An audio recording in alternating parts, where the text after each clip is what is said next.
On y va pour la troisième et dernière vidéo de correction du TD sur la leçon C2L1. On est arrivé à l'exercice numéro 11 dans lequel on va nous demander d'écrire des configurations électroniques et de travailler avec la notation abrégée qui fait intervenir les gaz nobles entre crochets. Alors ici, je ne vais pas réécrire toutes les corrections, elles sont déjà disponibles sur le document en ligne sur le Drive. Juste, je vous donne quelques astuces pour réaliser cet exercice.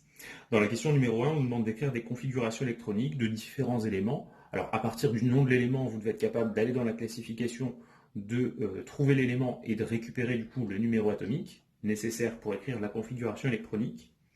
Et il y a certains numéros atomiques, vous allez le voir, qui sont assez élevés, donc il va falloir également retrouver l'ordre des sous-couches donné par la règle de Kleshkovsky. Cette règle de Kleshkovsky, lorsqu'on l'a vue en classe, je vous ai donné un exemple de tableau qui permettait de retrouver les différentes sous-couches. Je le refais ici rapidement pour vous. C'est un tableau à double entrée qu'on est en train de réaliser. Dans les différentes colonnes, on va mettre la valeur de petit n, le nombre quantique principal, avec n qui est un entier naturel non nul.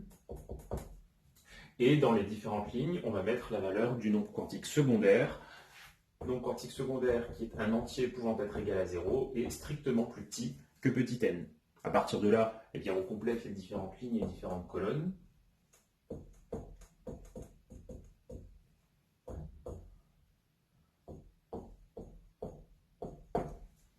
Il faut également se souvenir que la valeur prise par le nombre quantique secondaire définit la forme des orbitales atomiques, forme qui est résumée par une lettre. Donc lorsque L égale 0, orbitale atomique, ou plutôt sous-couche de type S, lorsque L égale 1, sous-couche de type P, puis ensuite D, F et G.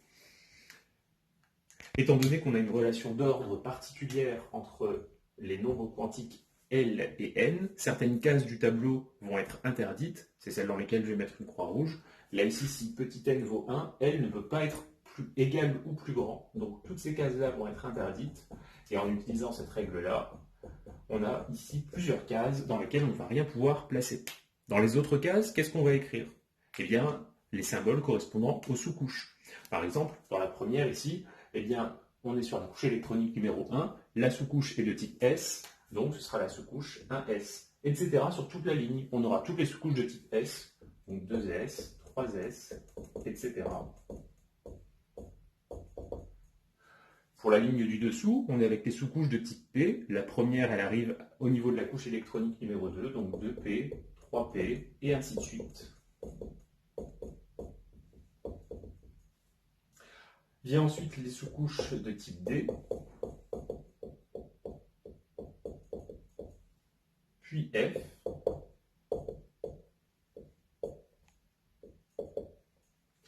et ensuite c'est par ordre alphabétique, donc là ici on est avec 5G.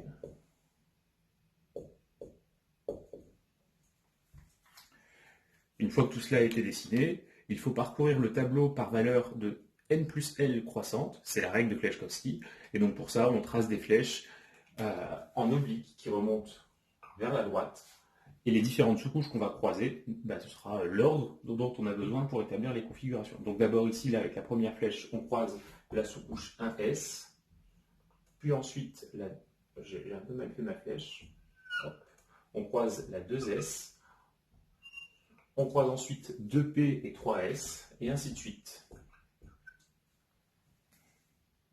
Et donc, une fois qu'on a tracé toutes nos flèches, voilà l'ordre auquel on aboutit, qui correspond du coup à la règle de Kleshkovsky. La dernière partie de cet exercice, lorsqu'on cherche à utiliser la notation de gaz noble entre crochets, ce que je vous invite à faire, c'est retrouver les différents numéros atomiques des gaz nobles dans une classification, écrire leur configuration électronique à l'état fondamental, et à partir de là, eh bien, vous identifierez dans les configurations électroniques de la question 1 les fragments correspondant à la configuration de tel ou tel gaz noble pour ensuite retrouver la configuration abrégée. En ce qui concerne à présent l'exercice numéro 12, c'est un exercice fait pour vous torturer un petit peu, dans lequel on essaye d'écrire des configurations électroniques longues. L'objectif, c'est encore une fois vous faire retravailler sur la règle de Kleshkovsky, donc commencer par écrire le tableau qu'on a revu au tout début de la vidéo, et à partir de là, bien écrire les différentes configurations électroniques.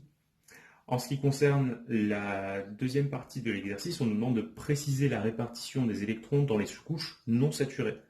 Une sous-couche est dite non saturée si le nombre d'électrons présents n'est pas égal au nombre d'électrons maximum pouvant être dans la sous-couche. Par exemple, pour une sous-couche de type P, si vous avez moins de 6 électrons, elle sera dite non saturée. Qu'est-ce que ça veut dire préciser la répartition des électrons? Eh bien, il faut dire comment est-ce qu'ils s'arrangent dans les différentes cases quantiques. Je vais prendre un exemple pour vous montrer ce qu'on attend de vous ici. Si on a une configuration électronique qui se termine avec une sous-couche 2p contenant 4 électrons, comment préciser la répartition des électrons? Eh bien, il y a une règle à utiliser, puisqu'on parle ici d'état fondamental pour les atomes, c'est la règle de Hund.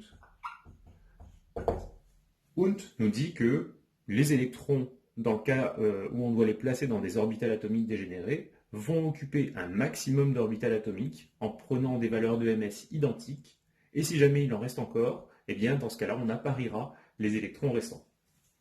Là, ici, dans une sous-couche de type 2p, on a au total 3 orbitales atomiques de même énergie. Si on doit placer 4 électrons, on va donc en placer 1, 2 et 3. On utilise un maximum d'orbitales atomiques. Les ms sont tous prix égaux ici à plus 1,5. Et le quatrième électron, on le met dans l'une de ces 3 cases avec un ms moins 1,5 pour respecter cette fois le principe d'exclusion de Pauli. Encore une fois, je ne redétaille pas les 3 exemples qui sont demandés ici. La correction est disponible sur le drive et on passe maintenant à l'exercice numéro 13. Et donc dans cet exercice numéro 13, on nous parle de quelques métaux de transition et on commence avec le technétium. On nous demande dans une première question de donner sa configuration électronique dans l'état fondamental comme habituellement et à partir de là d'identifier les électrons de cœur et les électrons de valence. Alors on commence par récupérer dans une classification le numéro atomique du technétium, il est égal à 49.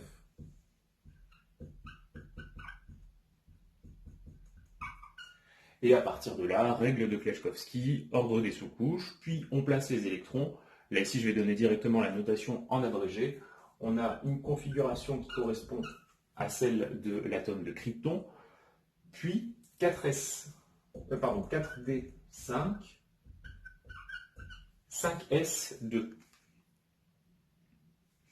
À partir de cette configuration électronique, eh bien, on identifie électrons de cœur et électrons de valence. Les électrons de valence appartiennent aux sous-couches de nombre quantique principal le plus élevé. Là, ici, ce nombre vaut 5. Donc, on a 2 électrons de valence sur le niveau 5S, plus les électrons des sous-couches non totalement remplis.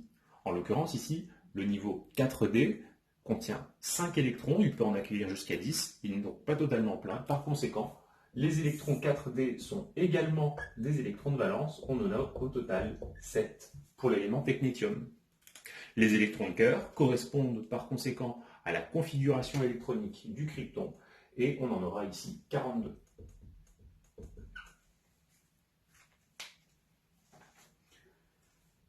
Dans la seconde question, on nous demande d'indiquer la répartition des électrons dans les sous-couches de valence et d'en déduire le spin total, grand S, défini comme la valeur absolue de la somme des nombres quantiques de spin ms pour chaque électron.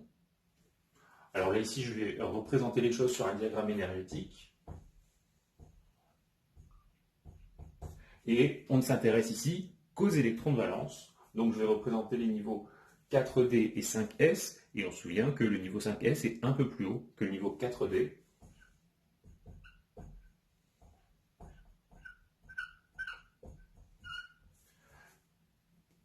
C'est notamment ça qu'on utilise lorsqu'on doit faire la configuration électronique des cations, puisqu'on retirera les électrons d'abord sur un niveau NS avant de les retirer sur le niveau N-1D. Pour préciser la répartition des électrons sur le niveau 4D, qui contient 5 électrons, j'utilise la règle de Hund, donc un électron par orbitale atomique, les ms étant pris à la même valeur. Sur le niveau 5S, il y a 2 électrons, donc la sous-couche est pleine, et à partir de là, on nous demande de calculer le spin total. Je vais réécrire mathématiquement la définition qui nous est donnée. On nous dit que c'est la valeur absolue d'une somme, la somme des moments de spin de chaque électron, ms. Alors vu que ce ms varie d'un électron à l'autre, on va l'indicer i. I correspondant aux électrons de l'atome, et bien cet indice peut varier de 1 jusqu'à grand Z, avec Z le numéro atomique. En l'occurrence, qu'est-ce qu'on va obtenir ici? Eh bien, dans la sous-couche 5s, on a des moments cinétiques de spin plus 1,5, moins 1,5 qui vont s'annuler, et il va nous rester du coup les 5 électrons célibataires qui ont le même ms, peu importe qu'on ait pris plus 1,5 ou moins 1,5 pour ces 5 électrons, le spin total va valoir au total 5,5.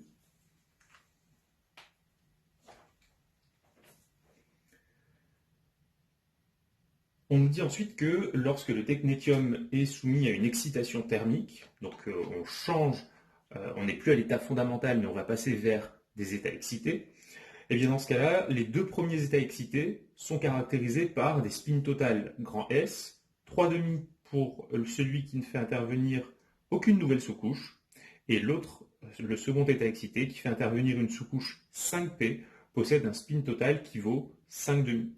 On nous demande dans la question 3 de donner la répartition des électrons dans ces deux états excités. Donc je vais commencer par remettre les sous-couches concernées au tableau et on regardera comment se répartissent les électrons. Voici donc les deux diagrammes. Celui de gauche correspond au spin 3,5. Je voyais que je n'ai pas fait intervenir de nouvelles sous-couches. Et celui de spin total 5,5, eh bien j'ai rajouté la sous-couche 5P. Et la règle de Kleshkovsky nous dit que cette sous-couche 5P est plus haute en énergie que la sous-couche 5S. C'est pour ça que j'ai mis au-dessus. Regardons d'abord le diagramme de gauche. Alors, avoir un spin total qui vaut 3,5, qu'est-ce que ça signifie? Ça veut dire qu'on a au total 3 électrons célibataires. Les autres électrons, leurs moments de spin vont comme ça pouvoir se compenser. Bon, s'il nous faut 3 électrons célibataires et le reste des électrons par paire, la proposition correspondante, c'est de se dire, parmi les 5 électrons qui sont dans la sous-couche 5D, il y en a un qui va rejoindre un de ses camarades, et lors de ce passage, il va en plus changer d'état quantique de spin. On va donc avoir une orbitale atomique pleine et 3 orbitales atomiques contenant des électrons célibataires. Au niveau 5s, rien ne change, une paire d'électrons. Et donc là ici, si on fait la somme des moments cinétiques de spin, eh bien, dans cette case-là, les deux valeurs s'annulent. Dans la case 5s, elles s'annulent aussi. Il nous reste 3 valeurs de 1,5. Et donc, si on prend maintenant la valeur absolue, on se retrouve bien avec un spin total de 3,5. En ce qui concerne maintenant le diagramme de droite, on veut un spin total qui vaut 5,5 et qui fasse intervenir le niveau 5P. Pour ça, eh bien, on peut mettre un électron dans ce niveau 5P, et afin d'avoir une répartition qui corresponde au spin total 5,5, on va laisser les deux électrons du niveau 5s par paire, et on va placer les électrons du niveau 5d, un par orbital atomique. Ce qui reviendrait du coup, pour atteindre cet état excité, à considérer que un des électrons du niveau 5d, j'ai choisi ici le plus à droite, eh bien, passe par excitation sur le niveau 5p.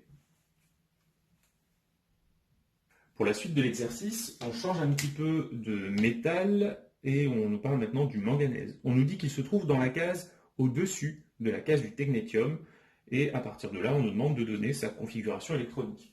Alors je vais commencer par réécrire la configuration électronique de l'élément technétium qu'on avait il y a un instant. On a dit que c'était krypton 5D5. C'était bien ça? Non, pardon, c'était 4D5, 5S2. Si on compare avec la configuration électronique du manganèse, on va avoir une configuration en argon 3D5, 4S2. Si on regarde ensuite la question suivante, on nous parle de la configuration électronique de l'élément rhénium qui se trouve en dessous du technétium cette fois. Le rhénium aura comme configuration électronique xénon 4F14, 5D5, 6S2. Qu'est-ce qu'on en déduit dans la toute dernière question? On nous demande de conclure en comparant les différentes configurations électroniques. Eh bien, là ici, ce qu'on nous invite à faire en réalité, c'est regarder les ressemblances et les différences entre ces configurations En termes de ressemblance, eh bien, si on analyse les électrons de valence, on s'aperçoit que dans le technétium, ils sont sur la sous-couche 4D et 5S, il y en a au total 7. Pour le manganèse, eh bien, ils sont sur la sous-couche 3D et 4S, il y en a au total 7. Et pour le rhénium, ils sont sur la sous-couche 5D. J'ai marqué n'importe quoi ici, pardon. C'est pas 6S6, mais bien 6S2. Pour avoir du coup nos 7 électrons de valence. Concernant la sous-couche 4F du rhénium, vous voyez qu'elle contient 14 électrons. C'est le maximum qu'elle puisse contenir. Elle est pleine. Ce sont donc des électrons de cœur qui se trouvent ici. Qu'est-ce qu'on en déduit?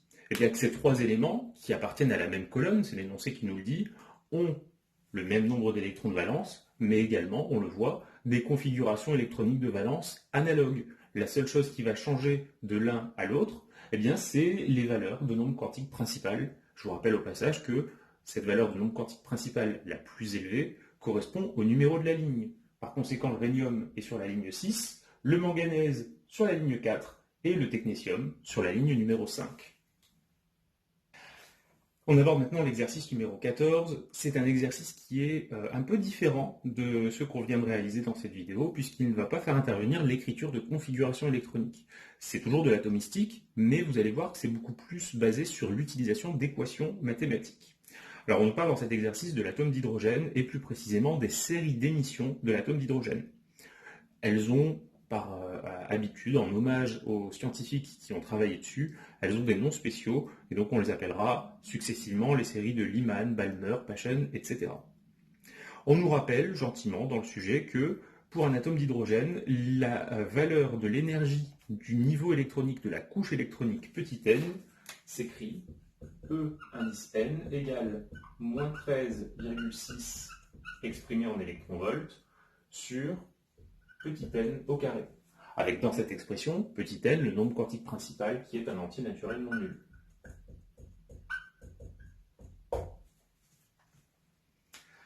Dans la première question, on nous demande d'établir un diagramme qualitatif des niveaux électroniques de l'atome d'hydrogène. En réalité, vu qu'on a la formule mathématique, on peut même faire un diagramme quantitatif en calculant les valeurs des premiers niveaux d'énergie. Donc là, ici, si on le fait, voici ce qu'on obtient. Hop. Écrit sur instantané, et voilà ce qu'on a. Un fait remarquable lorsqu'on analyse ce diagramme, donc là ici j'ai mis les valeurs d'énergie en électronvolts, on constate que le niveau le plus bas en énergie qui correspond par conséquent à la situation la plus stable possible pour un électron, c'est le niveau qu'on appelle le fondamental, on l'avait déjà vu. Les autres niveaux sont des états excités, et on le voit avec les valeurs numériques. Là ici j'ai pas pris d'échelle bien déterminée, mais quand même, on se rend compte que plus la valeur de petit n est élevée, plus le niveau a une énergie qui tend vers 0, mais on constate également que l'écart énergétique entre les deux niveaux successifs est de plus en plus faible. Donc, à mesure que n augmente, l'écart entre deux niveaux est plus faible. Ça nous sera utile pour la suite. On nous demande dans la question numéro 2 de donner la valeur de l'énergie d'ionisation pour l'atome d'hydrogène. Et pour ça, on nous dit que l'ionisation, c'est lorsqu'on part d'un atome d'hydrogène gazeux à l'état fondamental, il faut lui apporter le strict minimum d'énergie pour lui arracher son électron et obtenir un cation H+, et un électron situé à l'infini, sans énergie cinétique. Si jamais on voulait écrire une équation de transformation pour rendre compte de cela, eh bien on écrirait hydrogène gazeux devient hydrogène sous forme de cation H+, plus un électron, et l'énergie nécessaire pour réaliser ce processus, eh bien, c'est l'énergie de première ionisation pour l'hydrogène, ce que j'ai noté ici, EI1H. Et puisque cette énergie est fournie à notre atome d'hydrogène, l'atome d'hydrogène, c'est le système qu'on étudie, il reçoit de l'énergie, c'est la convention égoïste, ça veut donc dire que cette énergie sera comptée positivement, donc l'énergie d'ionisation est ici positive. On va essayer de la visualiser sur le diagramme qui est représenté à gauche. Imaginons qu'on considère un atome d'hydrogène initialement à l'état fondamental pour correspondre à la définition.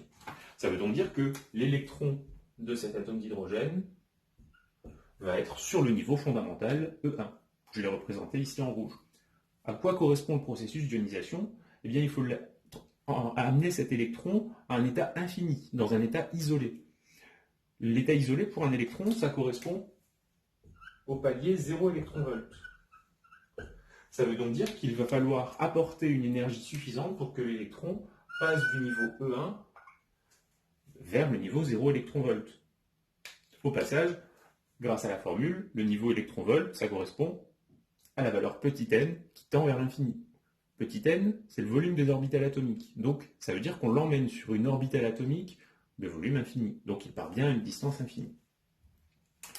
En l'occurrence ici, il est initialement au niveau moins 13,6. À l'état final, il faut qu'il soit au niveau 0. Quelle est la valeur d'énergie correspondant à la longueur de la flèche rouge? Eh bien, c'est plus 13,6 électronvolts.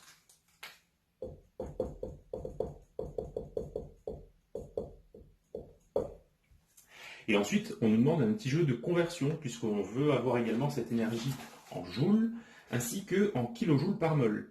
Ah oui, donc ce qu'il faut comprendre, c'est que là, quand on écrit 13,6 électronvolts, c'est l'énergie nécessaire pour ioniser une unique entité hydrogène gazeux, donc c'est-à-dire pour un atome.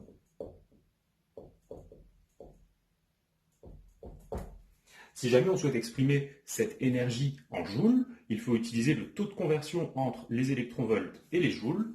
Je vous l'avais donné en cours, donc vous pouvez le retrouver sur le document. Et on dira ici que l'énergie de première ionisation, c'est égal à 13,6 fois 1,60 10 puissance moins 19 joules. Et si maintenant on souhaite exprimer ça, pardon, je vais compléter ici, c'est en joules pour un atome. Et donc on va se traîner ici une puissance de 10 négative parce que le joule est une unité énergétique assez grande alors que l'électronvolt est plus petite et qu'on considère pour l'instant encore un seul atome. Donc si on veut rééquilibrer les choses, eh bien on va travailler maintenant avec des grandeurs molaires. Dans une mole, il y a un total d'atomes, le nombre d'atomes contenus dans une mole correspond au nombre d'Avogadro.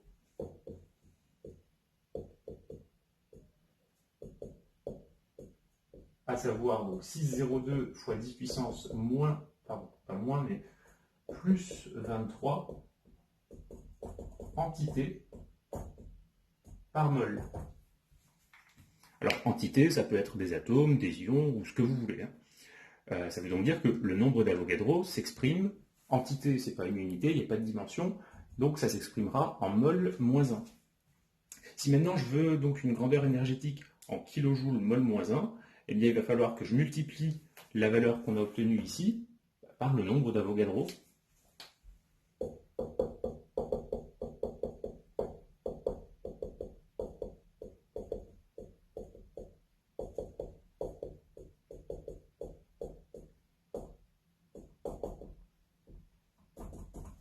Si je fais ça, j'obtiendrai des joules par mol, et il faudra ensuite faire attention au préfixe kilo pour obtenir des kilojoules par mol. J'ai regardé les valeurs numériques qu'on obtient. Pour l'énergie exprimée en joules, on se retrouve avec 2,18 fois 10 puissance moins 18 joules.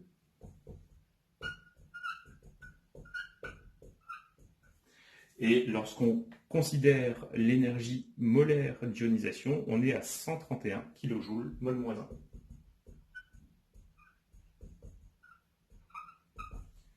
Vous voyez que lorsque je donne ces valeurs, j'ai fait attention à prendre 3 chiffres significatifs, puisque toutes les grandeurs avec lesquelles on travaille sont données à 3 chiffres significatifs.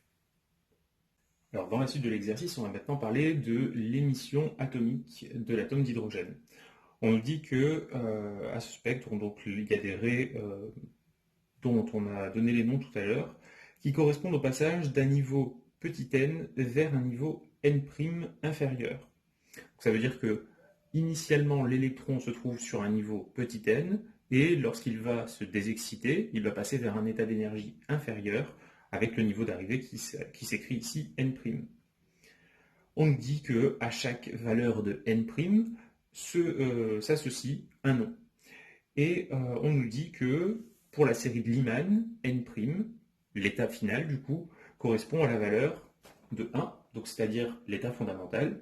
Et en ce qui concerne la série de Balmer, l'état d'arrivée correspond à la valeur petit n égale 2.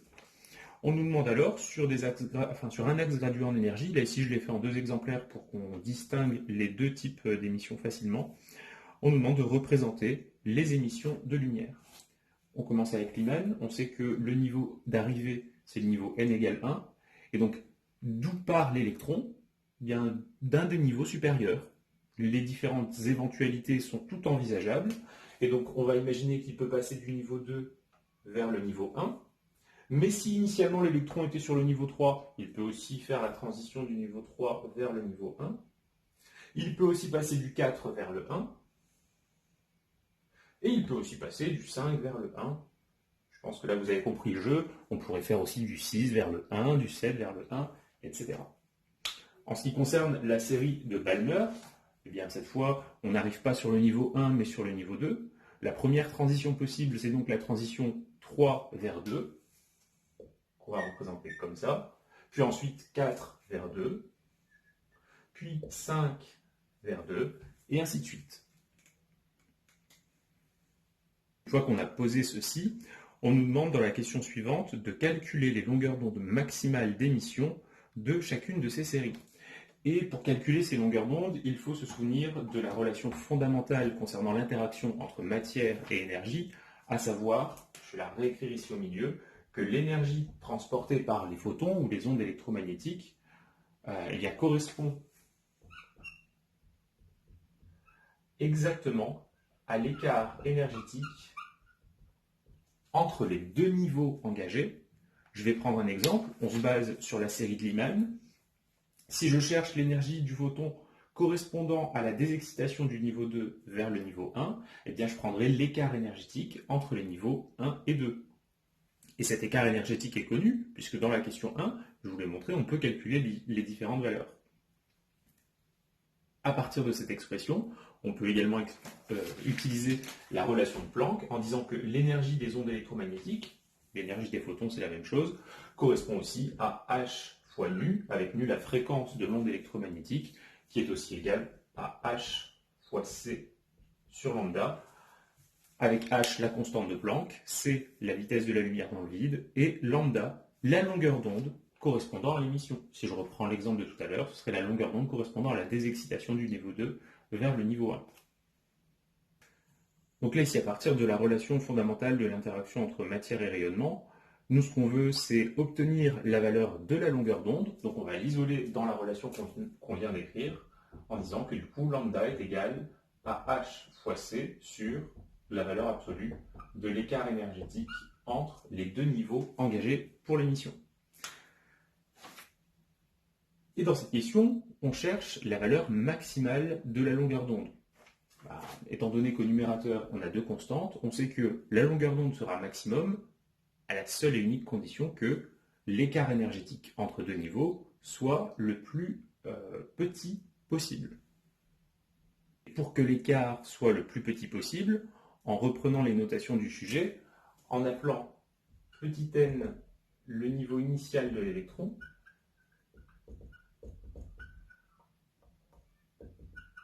et n' le niveau d'arrivée,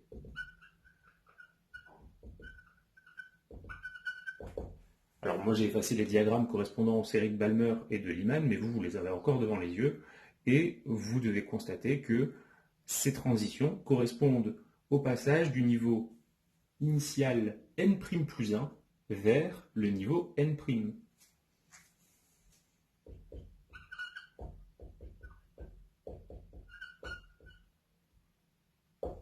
C'est là qu'on aura l'écart énergétique le plus petit possible entre les 2 niveaux. À partir de là, eh bien, il suffit de poser les équations. Pour la série de Lyman, la longueur d'onde maximale correspond à la longueur d'onde du passage du niveau 2 vers le niveau 1, ce qui s'écrit encore avec la relation qui est ici, H fois C, divisé par la valeur absolue E2 moins E1. Et en ce qui concerne la série de Balmer, lambda max prime sera égal à la longueur d'onde correspondant à la transition du niveau 3 vers le niveau 2, ce qui s'écrira encore une fois avec la relation qui est ici, H fois C divisé par la valeur absolue E3 moins E1. Avant de faire l'application numérique, soyez méthodique, puisque dans cette relation, la vitesse de la lumière c va être donnée en mètres seconde moins 1. La constante de Planck, on peut la trouver avec différentes unités, mais traditionnellement, on vous la fournira en joules seconde. Par conséquent, pour avoir une longueur d'onde que vous allez récupérer ici en mètres, il faut obligatoirement que vous passiez par une étape de conversion au niveau des valeurs d'énergie. Il faut les donner obligatoirement en joules pour avoir des valeurs de longueur d'onde en mètres. Et dans ce but, je vous rappelle que 1 électronvolt correspond à 1,602 fois 10 puissance moins 19 joules. Je vous laisse faire du coup par vous-même les applications numériques. Les valeurs sont disponibles dans le document de correction en ligne. En ce qui concerne la question numéro 5, c'est une question un petit peu technique. On nous demande de montrer qu'au sein d'une même série, les raies se rapprochent. Alors on va essayer de comprendre déjà le sens de cette question.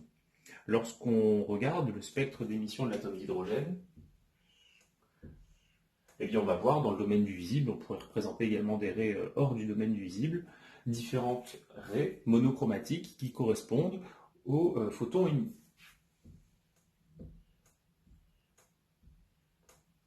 Là ici, vu que c'est un spectre qui montre les différentes radiations, on pourrait très bien l'associer à un axe gradué en longueur d'onde, lambda. Et donc l'objectif de la question, c'est de montrer que la distance entre deux raies successives, que je représente ici en rouge, eh bien lorsqu'on passe à l'émission suivante, eh bien, il faut montrer que cette distance devient plus faible. Pour ça, on va garder les notations qui ont été prises dans le sujet. On va appeler petit n le niveau initial de l'électron et n' le niveau final, celui correspondant à la couche électronique sur laquelle arrive l'électron après la désexcitation. Si on cherche à montrer que les raies se rapprochent, ça signifie que sur notre axe gradué en longueur d'onde, on cherche à estimer l'écart entre deux raies, donc l'écart entre deux valeurs de lambda. On va donc ici définir delta lambda comme étant l'écart entre deux raies successives du diagramme. Donc delta lambda correspond à ce que j'ai mis ici en rouge ou ici en vert. Pour pouvoir le définir, eh bien, je vais prendre deux émissions pour la même série. Donc je vais pour cela fixer la valeur de n', le niveau d'arrivée.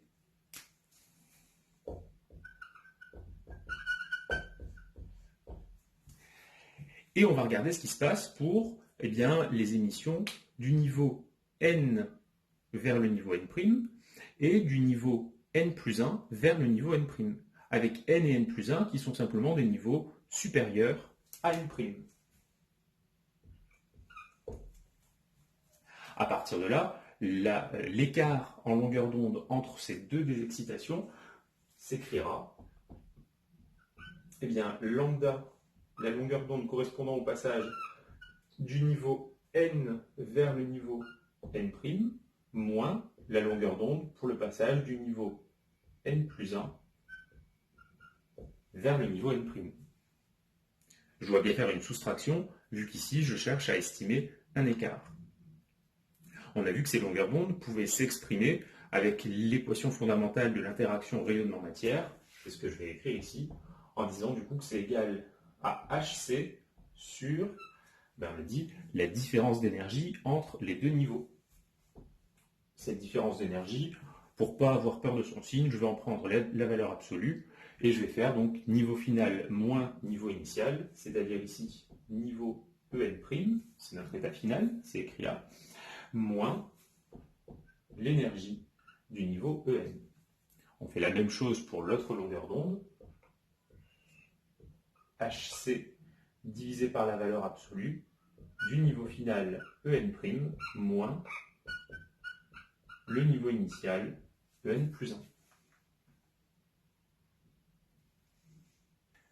Les expressions qui sont ici au dénominateur, En', En, etc., Ce sont les énergies des couches électroniques de l'atome d'hydrogène, c'est-à-dire, dans le cas général, E indice n égale moins 13,6 sur n carré. Là ici, je vais essayer d'avoir une notation la plus légère possible, donc je vais poser moins 13,6 électronvolts. Ça correspond au niveau E1, donc dans la suite, cette constante, je la noterai E1. Je passe maintenant à la ligne de calcul suivante. On va avoir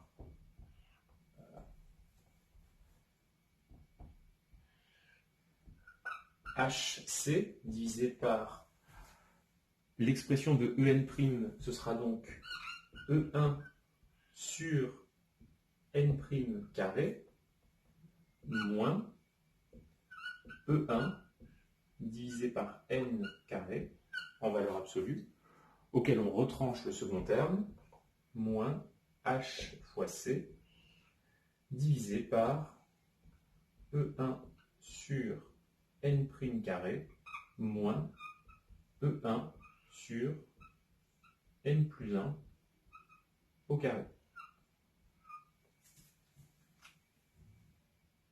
Donc ça, c'est une expression qui est un petit peu complexe pour l'écart en longueur d'onde entre deux raies successives, mais on va pouvoir obtenir notre résultat relativement facilement. À partir de maintenant, on va imaginer qu'on augmente la valeur de n. Donc si n tend vers l'infini, qu'est-ce qui se passe? Eh bien, le rapport ici, E1 sur n carré, va tendre vers 0. Le rapport E1 sur n plus 1 au carré va aussi tendre vers 0, ce qui veut dire que nos deux termes, eh bien, la différence va également tendre vers 0. Donc on a ici delta lambda qui tend vers 0 au fur et à mesure qu'on identifie les radiations successives. Donc ça veut bien dire que plus on va aller loin dans les radiations d'émission, eh bien plus elles vont être proches, vu que l'écart entre deux raies va tendre vers 0 pour les valeurs d'énergie, d'écart énergétique qui tend également vers 0. Dire une bêtise, les valeurs d'écart énergétique, ça ne tend pas vers 0, ça tend vers la valeur du niveau En'. Question numéro 6. On nous parle maintenant de la série de Humphreys et on nous dit que les longueurs d'onde d'émission de cette série sont comprises entre deux valeurs mentionnées 3280,4 nanomètres et 12368 nanomètres. À partir de ces informations, déterminer la valeur de N'. Je vous rappelle, N', c'est la couche électronique d'arrivée pour l'électron. On essaye de schématiser les choses pour poser notre raisonnement. On fait ici donc le diagramme énergétique pour les niveaux électronique de l'atome d'hydrogène. On sait que le plus haut niveau accessible pour l'électron, c'est 0 électronvolt. Et lors de cette série, on arrive sur un niveau N' de valeur indéterminée. Un écart énergétique qui serait celui entre le niveau N' et le niveau 0.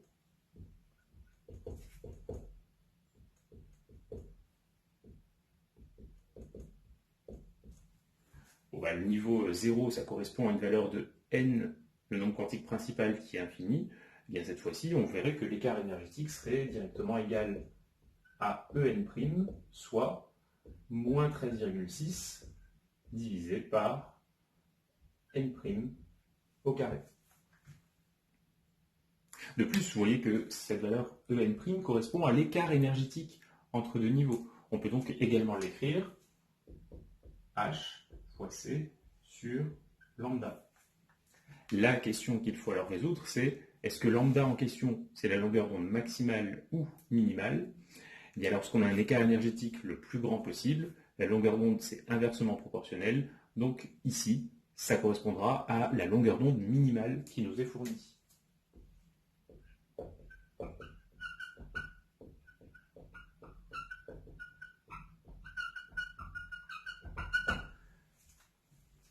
Une fois qu'on a écrit ça, il suffit d'isoler la valeur de N' en disant du coup que N' est égal à moins 13,6 sur fois lambda sur HC, tout ça sous une racine.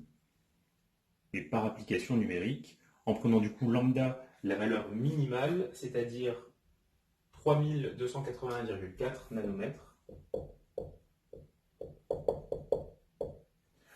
on doit trouver une valeur de n' à peu près égale à 6.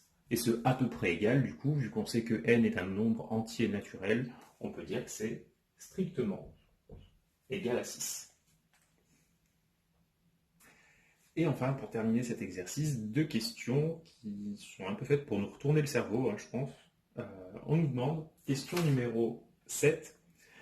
Donc on nous parle de la série de brackets, de la série de Paschen. Donc j'ai remis ici d'abord un petit dessin pour essayer de poser nos idées. La série de Paschen, c'est lorsqu'on part d'un niveau n et qu'on arrive sur le niveau 3. Bracket, on arrive sur le niveau 4. On nous donne les intervalles en longueur d'onde de chacune de ces deux séries. Donc là j'ai pris un axe noir gradué en longueur d'onde, en nanomètres. J'ai représenté ici en vert l'intervalle correspondant à la série de Paschen et en rouge l'intervalle correspondant à la série de brackets. Question numéro 7, on nous demande combien de raies de la série de Paschen sont situées dans l'intervalle de la série de brackets. Autrement dit, combien, parmi la série verte de Paschen, combien y a-t-il de raies contenues dans l'intervalle ici 1458-1875. Et pour ça, il faut poser encore une fois la relation fondamentale d'interaction entre rayonnement-matière. Donc là, ici, la longueur d'onde, c'est la longueur d'onde pour la série de Paschen, puisque vous voyez que le niveau d'arrivée, c'est le niveau 3. Je ne sais pas si d'ailleurs le dénominateur, c'est positif ou pas, donc par mesure de sécurité, je vais mettre des valeurs absolues. Et on veut avoir une longueur d'onde pour cette série supérieure à la limite de bracket, donc supérieure à 1458 nanomètres.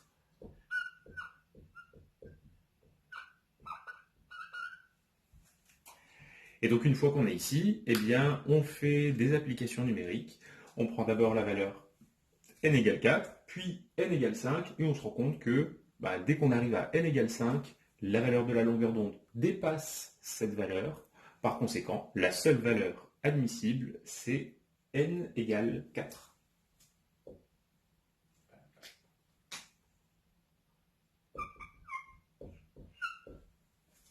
Conclusion. Combien y a-t-il de raies de la série de Paschen incluses dans l'intervalle de la série de brackets? Il y a une seule, celle qui correspond à la désexcitation du niveau 4 vers le niveau 3. Pour terminer, donc ça c'est la question numéro 7. Pour terminer maintenant, question numéro 8. On nous demande combien de raies de la série de brackets sont situées dans l'intervalle de la série de Paschen. Donc là, ici, on fait le raisonnement inverse. L'intervalle qui nous intéresse, c'est maintenant celui de la série de brackets en rouge, et on regarde encore une fois dans ce petit segment qui recouvre les deux séries, eh bien, on cherche à savoir combien il y a de raies de brackets. Pour ça, eh bien, on va, comme précédemment, poser la relation fondamentale de l'interaction entre matière et rayonnement, mais cette fois pour la série de brackets. Lambda bracket qui est égal à HC divisé par la valeur absolue de En, et on sait que le niveau d'arrivée c'est 4, donc En moins E4, et on veut cette fois pour bracket des valeurs inférieures à 1875.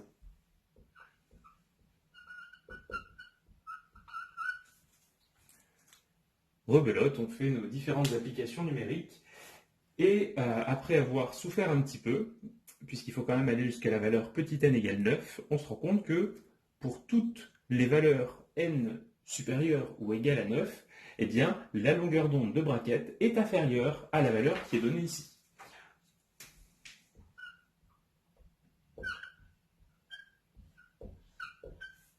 Et petit n, vous vous souvenez, c'est le nombre quantique principal, c'est un entier naturel non nul, donc il peut prendre les valeurs 9, 10, etc. jusqu'à l'infini. Combien y a-t-il de raies de la série de brackets incluses dans la série de Paschen? Eh bien, une infinité. Maintenant qu'on a vu ça, et avec les questions précédentes, on peut du coup essayer de représenter de façon un petit peu schématique ces différentes raies. On sait qu'elles se rapprochent les unes des autres au fur et à mesure des différentes émissions. Donc là, pour bracket, La première, elle est à 4083, et les suivantes vont toutes se rapprocher les unes des autres. Je vais faire la première ici, puis là, puis là, puis là, etc. Là, on va en avoir une infinité. Et en ce qui concerne la série de Paschen, c'est la même chose. On va en avoir la première qui va être ici, puis une qui va être plus par là, etc. Et elles vont se rapprocher jusqu'à la valeur inférieure de 820 nanomètres. Alors nous en sommes rendus maintenant au 15e et dernier exercice de cette planche de TD. On parle maintenant des atomes polyélectroniques et on revient sur un exo qui va nous faire écrire des configurations électroniques. Pour la question numéro 1, on nous donne plein d'entités monoatomiques, des cations, des atomes, des anions, et on nous demande d'écrire les configurations à l'état fondamental. Je vais ici pas m'obstiner à vouloir écrire les configurations, ce qui ne serait pas très utile pour vous, il faut que ce soit vous qui les écriviez, mais je vous rappelle par contre la méthode. Dans le cas des atomes et des anions,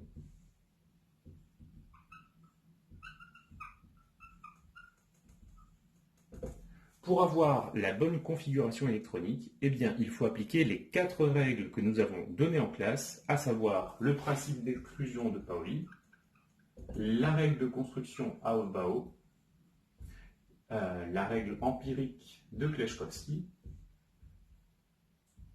et également la règle de Hund. En ce qui concerne les cations, c'est un peu plus technique. Il ne faut pas oublier que pour faire la configuration électronique d'un cation, on écrit d'abord la configuration électronique de l'atome.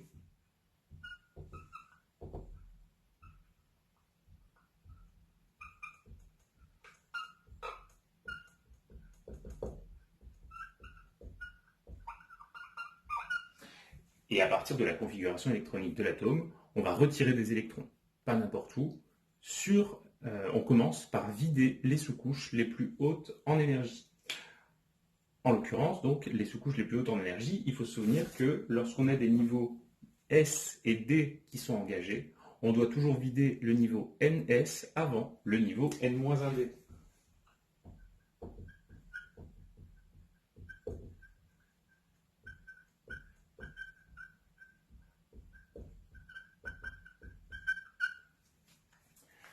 De la même façon, s'il y avait des niveaux F qui sont présents dans la configuration électronique, on doit vider le niveau NS avant le niveau N-2F.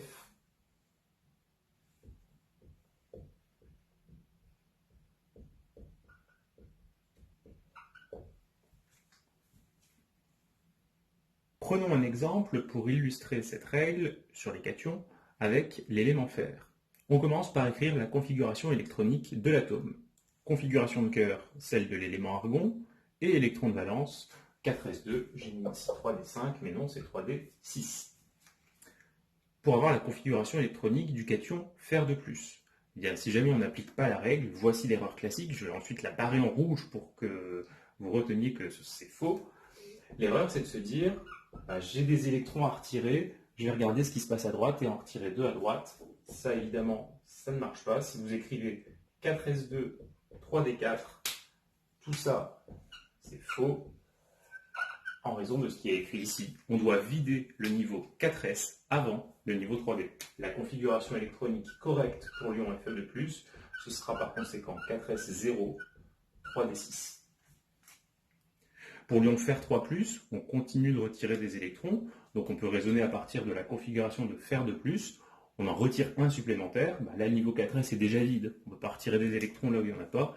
On va donc retirer des électrons dans le seul niveau de valence où il en reste encore, le niveau 3D, et on va donc arriver à argon 4s0, 3d5. Pour la question numéro 2, on nous demande maintenant d'écrire des exemples de configuration excitée pour certains éléments, xénon, oxygène et titane. Ici, je vais en prendre déjà 2 exemples et je laisserai libre cours à votre imagination pour résoudre l'exemple du titane. Alors, pour les états excités, parfois on va vous guider sur leur écriture, c'est ce qu'on a vu dans l'exercice numéro 13. Grâce au spin total, on a pu comme ça vous aiguiller sur la façon dont se répartissent les électrons. Là ici, on nous parle d'un état excité quelconque, donc on peut faire a priori ce qu'on veut, à condition de respecter le principe d'exclusion de Pauli. Donc on ne mettra jamais plus de 2 électrons dans une orbitale atomique donnée. Là ici, pour le premier élément, xénon, un gaz noble, au passage on voit que c'est un gaz noble puisque ces électrons de valence sont ceux des sous-couches 5s, 5p. Il y en a au total 2 plus 6, 8, qui respectent la règle de l'octet, d'où une certaine stabilité pour cet élément.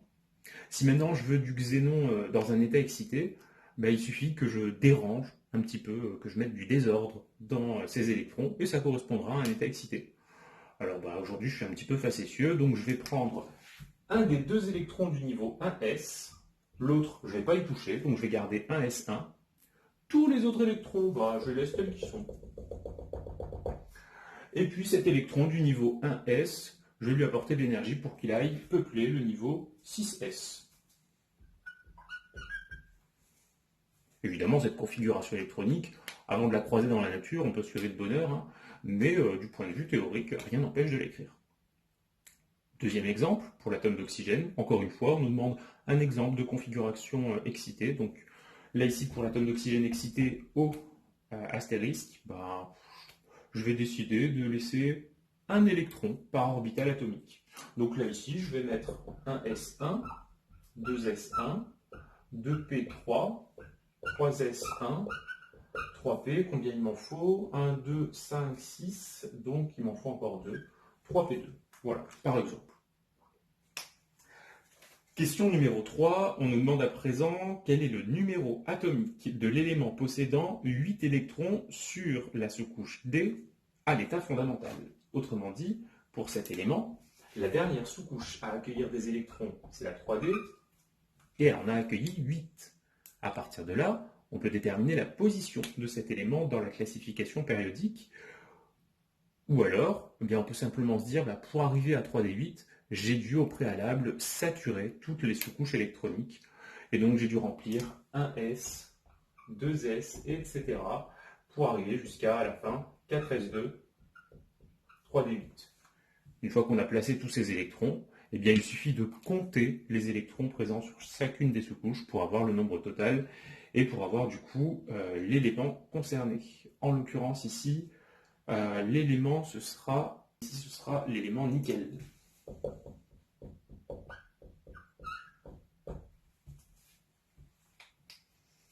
Question numéro 4. On demande d'indiquer les nombres quantiques caractérisant l'électron célibataire du gallium. On va commencer par récupérer la configuration électronique à l'état fondamental de l'élément gallium. Voici cette configuration. Par conséquent, le seul et unique électron célibataire, c'est celui qui se trouve sur la sous-couche 4P. Quels sont les nombres quantiques le caractérisant? On peut le caractériser par son quadruplé de nombres quantiques. La première valeur, c'est le nombre quantique principal, il est ici, il vaut 4. Deuxième valeur, nombre quantique secondaire, lorsque la forme des sous-couches, des orbitales atomiques, c'est une forme P, ça veut dire que le nombre quantique secondaire vaut 1. En ce qui concerne le troisième nombre quantique, le nombre quantique magnétique, il est compris entre moins L et L, et c'est un antirelatif, donc ce nombre quantique magnétique peut prendre les valeurs 1, 0 ou moins 1. Et en ce qui concerne le nombre quantique de spin, il va pouvoir prendre les valeurs plus ou moins admis.